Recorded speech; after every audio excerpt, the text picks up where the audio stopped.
শ্ৰীমন্ত শংকৰদেৱ সংঘৰ অধিৱেশনত বৈষ্ণৱবৃন্দৰ সেৱাৰ বাবে জিৰণি কক্ষৰ ব্যৱস্থা বিধায়ক ৰূপজ্যোতি কুৰ্মীৰ ৯৪ সংখ্যক শ্ৰীমন্ত শংকৰদেৱ সংঘৰ বাৰ্ষিক অধিৱেশন মহবন্ধা এৰালতলি পথাৰ বৈষ্ণৱ পণ্ডিত সোণাৰাম চুতীয়া সমন্বয় ক্ষেত্ৰত ৬ তাৰিখৰ পৰা ৯ তাৰিখলৈকে অনুষ্ঠিত কৰা হৈছে।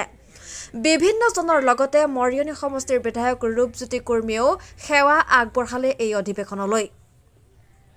অধিৱেশনলৈ ৰেলেৰে অহা সমূহ ভক্তপ্ৰাণ বৈষ্ণৱবৃন্দৰ সেৱাৰ্থে মৰিয়নি ৰেল জংচনৰ কাষতে মৰিয়নিৰ বিধায়ক ৰূপজ্যোতি কুৰ্মীয়ে উৎসৰ্গিত প্ৰয়াত পিতৃ মাতৃদ্বয় চেনিৰাম কুৰ্মী আৰু প্ৰাক্তন কেবিনেট মন্ত্ৰী ৰূপম কুৰ্মীৰ সোঁৱৰণিত ভক্তবৃন্দৰ যাতায়াতৰ সুবিধাৰ বাবে বাছ আৰু জিৰণি কক্ষৰ ব্যৱস্থা কৰি দিছে।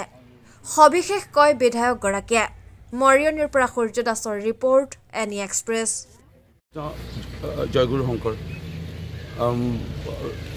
আজিৰ পৰা 5 দিনমান আগতে শ্ৰীমন্ত শংকৰদেৱ সংঘৰ যি কেন্দ্ৰ অধিৱেশন অভ্যৰ্থনা সমিতিৰ এজন বাপে মুকুল গগৈ বাপে আমাক অনুৰোধ জনাইছিল যে মৰিয়নি ৰেলৱে ষ্টেচনতো প্ৰায় 10,000 বা 15,000 হয়তো অধিক লোক ইয়াত যাত্ৰী অসমৰ বিভিন্ন প্ৰান্তৰ ইয়ালে ৰেলে তেওঁলোকে যাত্ৰা কৰিবলৈ আহিছে আৰু অসমৰ বিভিন্ন বাহিৰত থকা ৰাজ্যসমূহতো আমাৰ গুৰুজনাৰ যিসকল অনুৰাগী তেওঁলোক আহিব পাৰিলে আপুনি পিতৃ মাতৃৰ নামত এটা জিৰণি কোঠা নিৰ্মাণ কৰি দিব।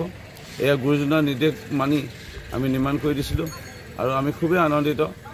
যোৱাকালিৰ পৰা যথেষ্ট সংখ্যক যাত্ৰী ইয়াতে আহি পেলাই অলপ সময় জিৰণি লৈছে। যেতিয়ালৈকে বাছ আহিছে বা অকণমান হ'লেও খোৱা পানী আমি ব্যৱস্থা কৰি দিছোঁ, সেইখিনি সুবিধাকণ আমি কৰিব পাই নিজকে আনন্দ অনুভৱ কৰিছোঁ আৰু আমি যোৰহাটবাসী ৰাইজ সৌভাগ্যৱান, আমি মৰিয়নিবাসী ৰাইজ সৌভাগ্যৱান। আমি ভকত বৈষ্ণৱৰ সেৱা কৰাৰ এইখন সোণালী সুযোগ পাইছোঁ।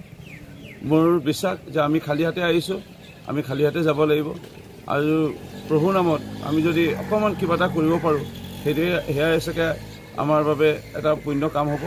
এই কিঞ্চিত যি পাৰিছোঁ পুণ্য কৰাৰ প্ৰয়াস কৰিছোঁ আৰু এয়াও মনত এটা আমাৰ বিচাৰ আছিলে যে আজি যদি যোৰহাট আৰু মৰিয়নিবাসী ৰাইজে আমি অতিথি আপ্যায়ন ভালধৰণে কৰোঁ, অতিথি দেৱ ভৱ ভগৱান স্বৰূপ আমি অতিথিসকলক সেৱা কৰিব কিঞ্চিত বহিবলৈ আসন দিব পাৰোঁ।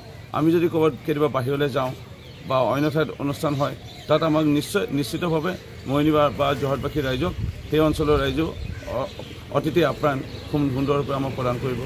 আমি আনন্দিত। আৰু দ্বিতীয় বৈকুণ্ঠথলীৰূপে পৰিণত যি শ্ৰীমন্ত শংকৰদেৱ সংঘৰ যোৰহাটৰ মহবন্ধা এৰালতলি পথাৰত আজি সোণাৰাম চুতীয়া বাপৰ নামত স্মৃতিত ক্ষেত্ৰখনত আজি অনুষ্ঠিত হৈছে। সুন্দৰ এটি দৃশ্য আৰু অসমবাসী ৰাইজে ভাৰতবাসী ৰাইজে ইতিমধ্যে দেখা পাইছে আৰু বিশ্বত ইতিমধ্যে দৰবাৰলৈ গুৰুজনাৰ যি নাম নিশ্চয় যাবলৈ ওলাইছে। আমি খুবেই আনন্দিত আৰু মৰিয়নি আৰু যোৰহাটবাসী ৰাইজৰ হৈ আমি ভকত বৈষ্ণৱসকলক আৰু এই কেইটা দিন আমি আদৰণি জনাবৰ কাৰণে প্ৰস্তুত। আমি সকলোকে সেৱা জনাইছোঁ। কৃষ্ণ ভাল কৃষ্ণ।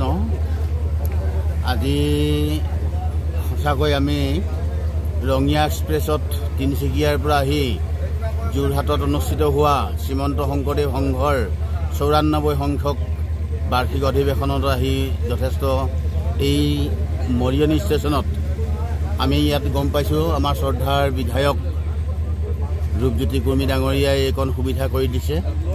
তেখেতক আমি তিনিচুকীয়া জিলা শ্ৰীমন্ত শংকৰদেৱ সংঘৰ তৰফৰ পৰা তেখেতক ধন্যবাদ জনাইছোঁ, তেখেতৰ উত্তৰ কামনা কৰিছোঁ আৰু তেখেতে এইখিনি কৰাৰ কাৰণে আমি যথেষ্ট আনন্দিত হৈছোঁ। কৃষ্ণ। আপোনালোক ক'ৰ পৰা আহিছিল? আমি তিনিচুকীয়া জিলাৰ পৰা আহিছোঁ।